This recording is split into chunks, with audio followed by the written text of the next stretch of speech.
Olá, este é o programa OAB na TV da 12ª subseção que abrange os municípios de Jardinópolis, Ribeirão Preto, Serrana, Cravinho, São Simão e Santa Rosa do Viterbo. Este programa tem o apoio cultural da pizzaria Zil Totó da rua Marechal Deodoro, com sua massa integral, a mais tradicional de Ribeirão Preto. No programa de hoje nós vamos discutir erro médico e as suas consequências jurídicas. E para isso nós trouxemos o Dr. Sérgio Paixão. Sérgio, prazer te receber aqui. Prazer é todo meu. Sérgio, vamos começar então, já começo te perguntando, o que é erro médico? Eduardo, erro médico, a conceituação é muito ampla, né? Mas a gente poderia dizer que o erro médico ele se caracteriza por consequências danosas ao paciente por alguma conduta indevida, alguma conduta inadequada, alguma omissão praticada pelo médico, pelo hospital, pela clínica, né? Então tudo isso acaba se caracterizando ou vulgarmente chamado de erro médico. E existe uma diferença entre erro médico e o chamado mal incontrolável, o acidente imprevisível, como é que... Existem alguns casos em que, principalmente o leigo, ele confunde, né, um mau resultado ou um mau desempenho do tratamento com o erro médico. E são coisas totalmente diferentes. Para se caracterizar o erro médico na pessoa do médico, existe a necessidade de você provar que ele praticou alguma conduta, né, inadequada contra a melhor técnica e causou um dano ao paciente. Isso é o erro médico. É dessa forma que você consegue responsabilizar o médico. Agora, existem consequências inevitáveis para o paciente. Existem desdobramentos de um determinado tratamento que foge ao controle do médico. O médico adota a melhor técnica em benefício do paciente. O médico emprega tudo o que está à sua disposição em benefício do paciente e ainda assim o resultado acaba não sendo aquele satisfatório, ou aquele esperado pela família ou pelo próprio paciente. Muitas pessoas confundem isso com erro médico quando isso não é erro médico. Ou seja, há males que são incuráveis mesmo, não é isso? Isso, e existem consequências que são inevitáveis e não há como o médico supor que elas irão acontecer ou não. Na hora que ele opta, segundo a sua convicção, por um determinado tratamento, por uma determinada intervenção, por algum procedimento, ele tem uma margem de segurança daquilo que a sua experiência lhe traz, do que pode acontecer, os resultados que poderão advir.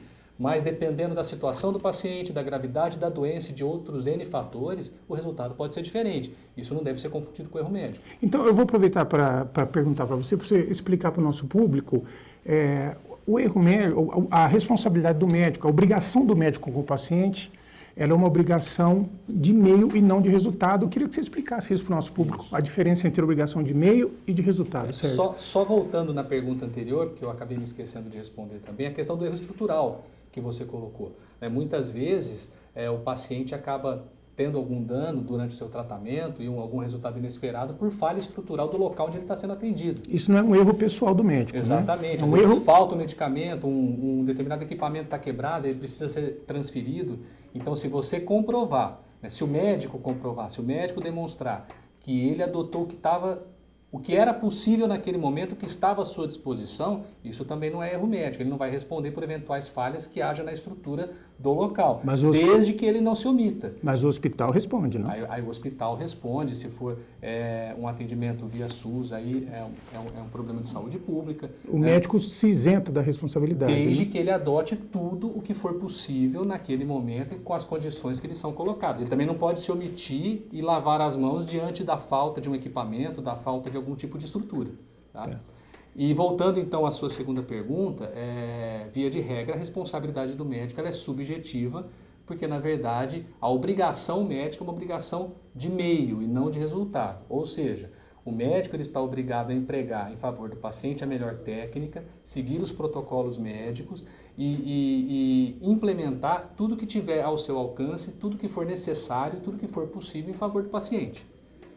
O resultado disso foge ao controle do médico. Isso aí é o desenvolvimento da doença, é a reação do organismo do paciente. O médico não tem como se responsabilizar esse ponto. O resultado. Tá? Então ele se responsabiliza em aplicar a melhor técnica, né? e aplicar tudo que tiver ao seu alcance e à disposição dele em benefício do paciente. Essa é a obrigação dele, de meio, como a nossa.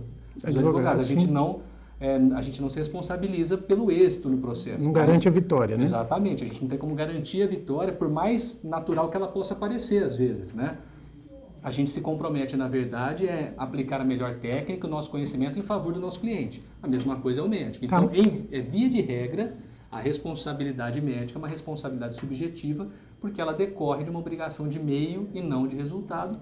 Mas, lógico que existem as exceções, né? Isso. Fala pra gente dessa exceção específica. Existem casos em que o médico expressamente se responsabiliza pelo resultado. Então, o exemplo mais clássico que existe, o mais fácil da gente trabalhar, é o da cirurgia estética embelezadora. Porque nós temos também dois tipos de cirurgia estética, né? A cirurgia estética reparadora e a cirurgia estética embelezadora. A cirurgia estética reparadora, ela não deixa, apesar de ser estética, ela não deixa de ser uma obrigação de meio. Um exemplo, um paciente sofre um acidente grave de trânsito, tem uma lesão no rosto, né? Fica com o rosto deformado, grandes cicatrizes, e o médico, cirurgião plástico, então, vai fazer uma intervenção para reparar, né, a funcionalidade do rosto daquela pessoa. Nariz, orelhas, boca, olhos, enfim. Ela é reparadora. Nesse caso, ela é de meio, uma obrigação de meio, responsabilidade subjetiva. Mas existem casos em que o paciente está perfeito, é a cirurgia estética embelezadora. E muitos profissionais da área da cirurgia plástica, eles lançam mão daquele artifício do antes e depois. Isso acaba sendo uma obrigação contratual por ele assumida junto ao paciente. Né? Olha, eu vou deixar o seu nariz assim. Chama a mulher, eu vou deixar o seu seio da seguinte forma. Né? Vou fazer uma lipoaspiração, você vai ficar com tais medidas. Aí ele está assumindo a responsabilidade de apresentar para o paciente determinados resultados. Aí ele deixa de responder subjetivamente e deixa de ter em seu benefício a alegação de que a sua obrigação é de meio. Ou seja, na verdade, ele está se comprometendo com o resultado daquela intervenção. Se o nariz ficar feio, se o seio ficar torto, aí não adianta ele falar que era uma obrigação de meio. Lógico que tudo vai depender do caso concreto, da documentação.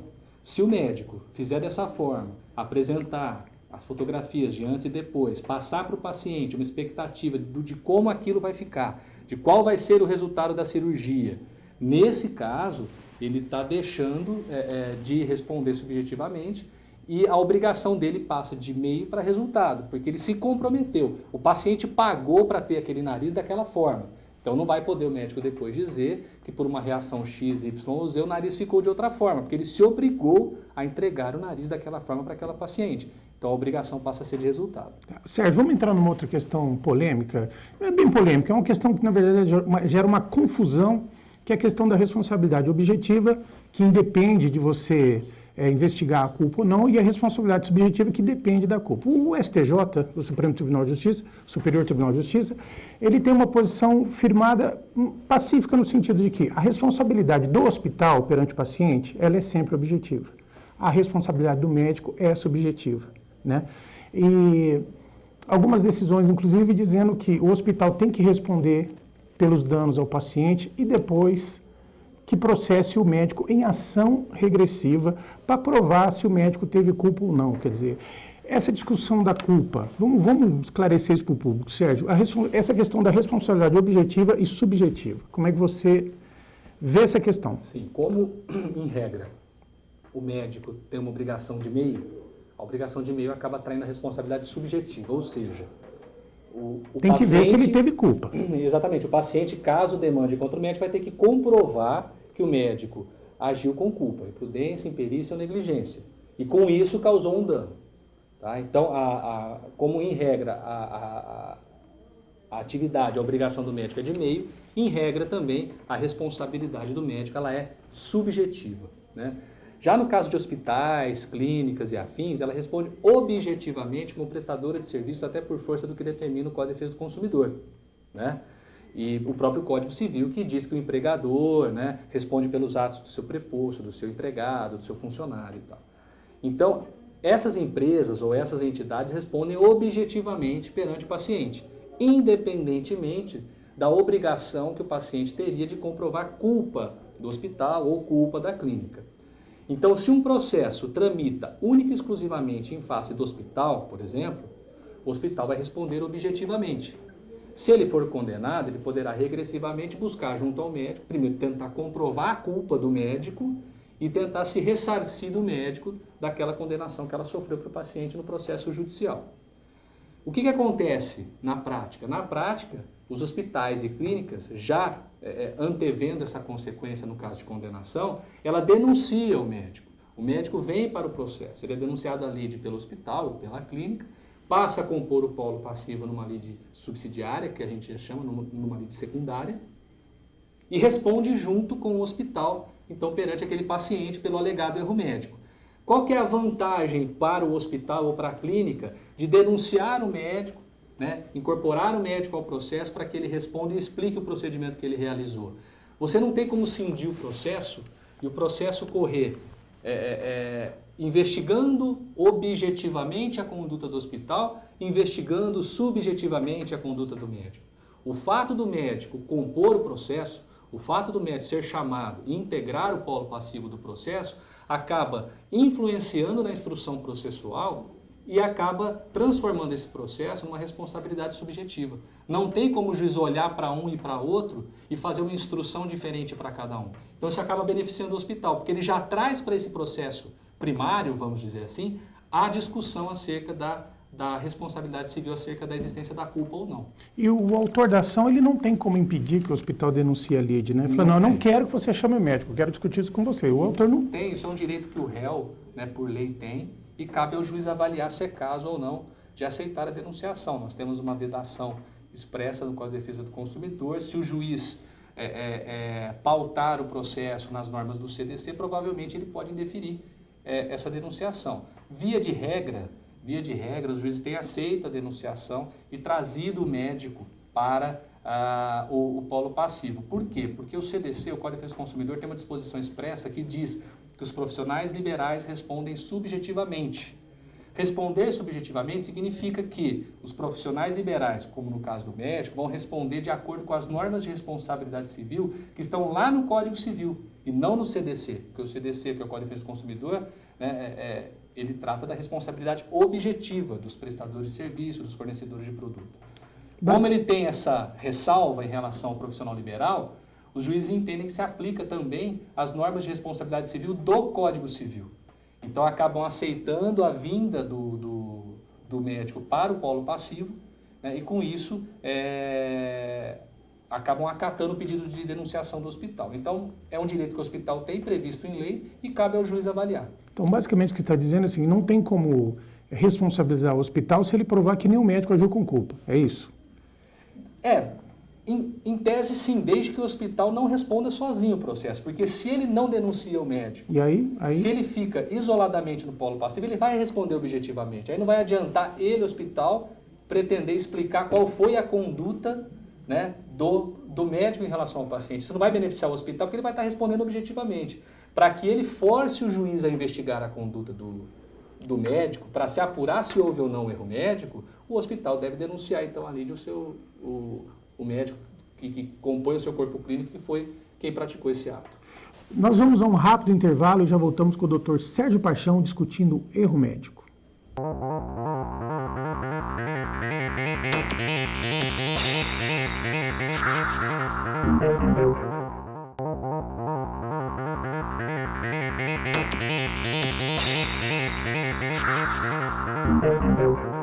Estamos de volta com o programa OAB na TV, lembrando que este programa tem o apoio cultural da Pizzaria Zil Totó, da rua Marechal Deodoro, com sua massa integral, a mais tradicional de Ribeirão Preto.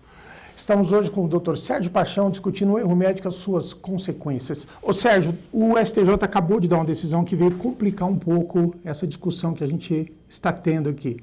O STJ resolveu aplicar um caso de erro médico, de suposto erro médico, a teoria da perda de uma chance, que é aquela teoria surgida na França, na década de 60, que diz que alguém pode ser responsabilizado caso se prove que alguém deixou de obter uma vantagem ou sofreu uma perda por alguma conduta dela. No caso aqui, Sérgio, desse caso do STJ aqui, foi considerado que o médico prescreveu ao paciente um tratamento equivocado. O mal era incurável, né?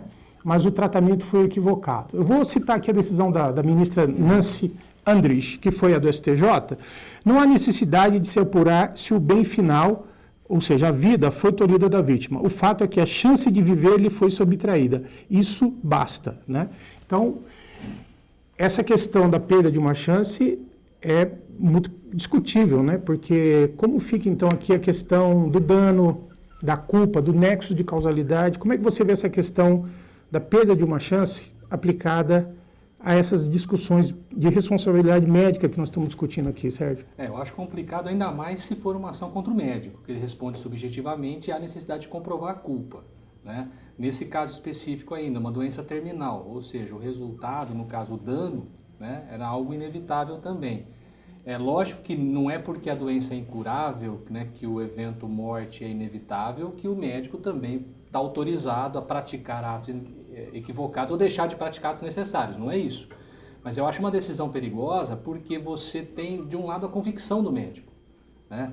Ou seja, às vezes ele adotou um procedimento que, pela convicção e experiência dele, seria o melhor procedimento naquele momento. E aí teríamos que analisar esse caso concreto para ver como foi a conclusão do laudo pericial, se realmente foi um tratamento equivocado, uma abordagem clínica equivocada por parte desse médico, né? Segundo, ainda que ele tenha se equivocado, ainda que a conduta médica seja equivocada, o dano que vincula o médico a uma eventual indenização, pelo menos na minha opinião, não pode ser o evento morte, se ele era inevitável de acordo com a gravidade da doença. Agora, se ele causou um mal maior para o paciente, se ele reduziu a sobrevida, se ele causou um sofrimento, né, nesse período final de vida do paciente, ele vai responder por isso sim, mas por uma conduta equivocada. Então eu nem vejo muito a perda de uma chance, eu vejo sim, pela argumentação que você passou, que ela ficou convencida de que houve uma má conduta médica, né? Ainda que fosse uma doença incurável e que o evento morte fosse algo inevitável, houve uma conduta médica equivocada que agravou a situação do paciente. E agravar a situação do paciente, independente se ele vai falecer ou não, é um dano que gera responsabilização civil. Então eu acho que você trabalhar única e exclusivamente como tábua de salvação a perda de uma chance, eu acho muito perigoso porque é um assunto extremamente técnico. O erro médico é um assunto extremamente técnico, depende da conclusão do laudo pericial, depende do respeito que deve se ter à convicção que o médico formou quando ele fez o diagnóstico e o prognóstico da doença. Eu acho perigoso sair por esse lado e acharia muito perigoso se os tribunais passassem a adotar essa teoria de forma ampla e geral. A apuração do erro médico é técnica, depende de prova técnica, depende de laudo pericial. Via de regra, até por formação, os juízes não têm conhecimento técnico suficiente para dizer se houve um erro médico ou não. Ele precisa do auxílio de um perito, no caso um perito da área, um outro médico para avaliar essa conduta, às vezes até do próprio Conselho de Medicina para dar um parecer e para acompanhar isso. E aí eu queria aproveitar então que um colega nosso trouxe uma questão. Eu falei que a gente vinha discutir isso, ele passou uma questão. Ele teve um caso de erro médico onde o laudo pericial concluiu que não houve esse erro. O juiz, ele se afastou do laudo. Ele falou, eu tenho outras provas no processo que me deixam a convicção de que houve sim uma negligência, principalmente no atendimento emergencial, que gerou uma consequência grave. Pois bem, e deu a procedência da ação, Sérgio. O processo foi para o tribunal, chegou no tribunal, a sentença foi reformada por 2 votos a 1. 2 desembargadores afirmaram que o juiz não pode se afastar da conclusão da perícia médica. Um desembargador falou que sim, ele pode, desde que haja outros elementos. E aí o nosso colega, inclusive, entrou com o tão discutido embargos infringentes, né? Afinal, o juiz pode, não pode se afastar da conclusão que os peritos médicos deram ao caso, Sérgio? Olha, até pelas regras gerais do direito, o juiz não está restrito, né, a nenhuma prova em específico para formar sua convicção. A gente está falando da convicção do médico, existe a convicção do juiz também. Então, ele pode julgar contra a conclusão de um laudo pericial. Isso não é o que normalmente ocorre. Por quê? Porque é aquilo que eu estava dizendo na pergunta na resposta anterior. É um assunto extremamente técnico, que demanda um conhecimento técnico profundo e específico da área, e que o juiz não tem, nós advogados não temos, quem tem são profissionais da área médica.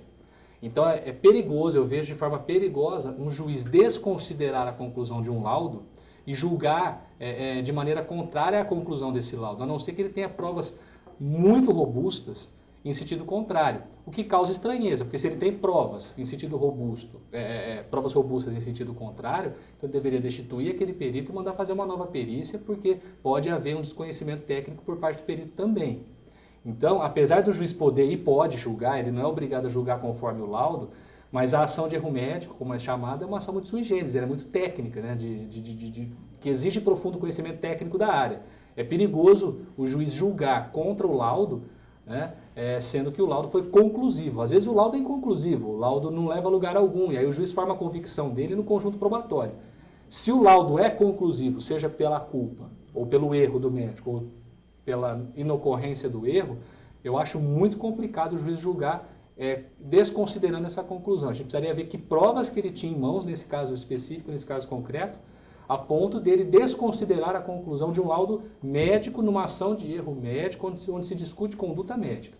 Eu acho perigoso. Normalmente, o que a gente tem visto é que os juízes, eles têm julgado com fundamento, com base e em conformidade com os laudos periciais. É até mais seguro para o juiz e mais seguro para a justiça, porque ele vai ter o embasamento técnico para a sua convicção no momento de dar a sua decisão final. Na sua opinião, há o perigo do corporativismo? Quer dizer, a partir do momento que o erro médico vai depender da análise feita por outros médicos, pode haver um corporativismo ou isso não acontece? Olha, o risco do corporativismo... Estou te falando, desculpa, Sérgio, eu estou te falando isso porque é um senso comum, né? Claro. Fala assim, mas no fim quem decide são os próprios médicos, não o juiz. Eu acho que é interessante a gente abordar essa questão. Né? O corporativismo é um risco que existe em qualquer profissão, em qualquer classe. Né? Felizmente, o que a gente tem visto são peritos comprometidos, né, com a justiça, laudos muito técnicos, laudos bons. Agora, existem os bons e os maus peritos, os bons e os maus laudos. O que a gente tem visto é que o corporativismo não tem sido um grande problema, né, nos desfechos das ações de erro médico.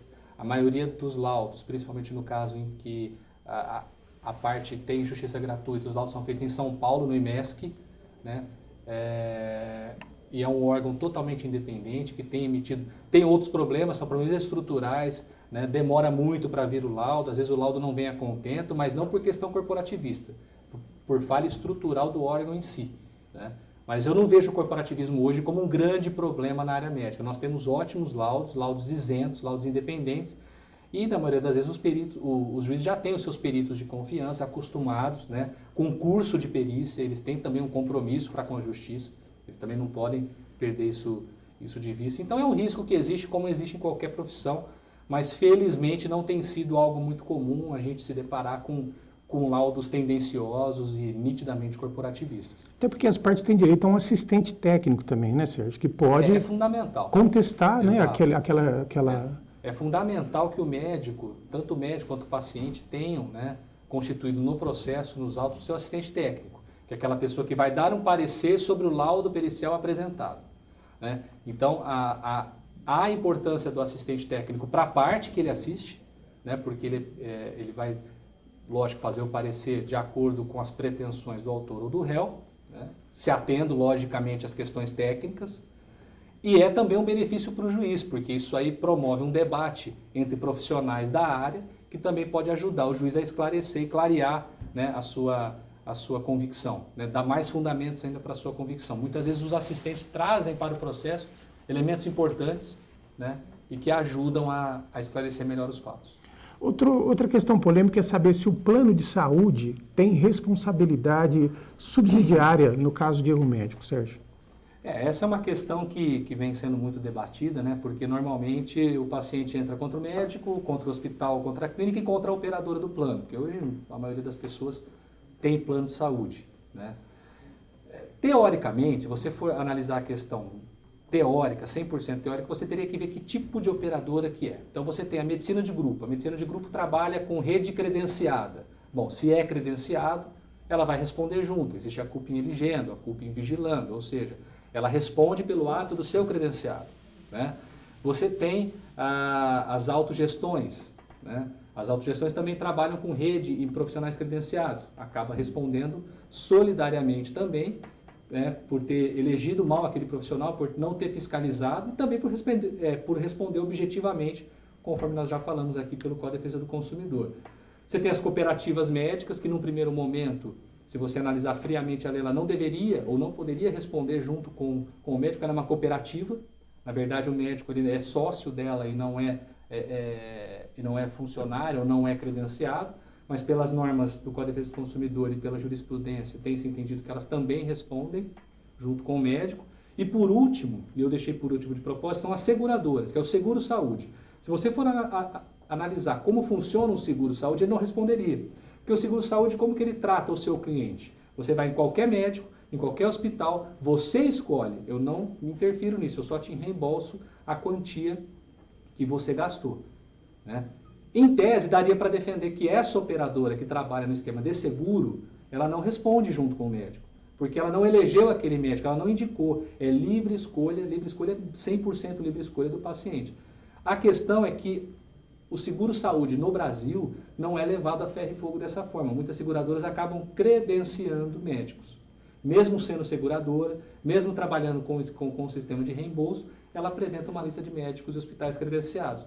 Então, eu posso te responder, Eduardo, da seguinte forma. Hoje, na grande maioria das vezes, há responsabilidade solidária, sim, das operadoras pelas condutas praticadas pelos médicos, por essas peculiaridades de cada um dos tipos das operadoras que eu falei. Ou seja, se ela elegeu os profissionais, isso, ela tem que responder. Se ela entregou uma nominata, se ela entregou algo parecido na mão de um paciente ou de um cliente, a jurisprudência tem entendido dessa forma. Lógico que vai depender do caso concreto, vai depender do caso a caso. No caso de autogestão, que trabalha com rede, no caso de medicina de grupo, é muito difícil, você não consegue afastar a solidariedade. No caso das cooperativas e no caso do seguro-saúde, você tem normas, você tem elementos para tentar justificar e para tentar defender a não solidariedade, não responder solidariamente. Seja no caso do seguro, porque não há vinculação do médico ao operador, seja no caso da cooperativa, porque ela trabalha com sócios. Os cooperados não são funcionários, empregados ou prepostos, eles são donos da cooperativa. Bom, Sérgio, como eu já previa, né, a gente conversou um papo muito bacana e nós temos que encerrar o programa. Eu queria muito agradecer a tua presença aqui e acho que vamos ter que fazer outro, né?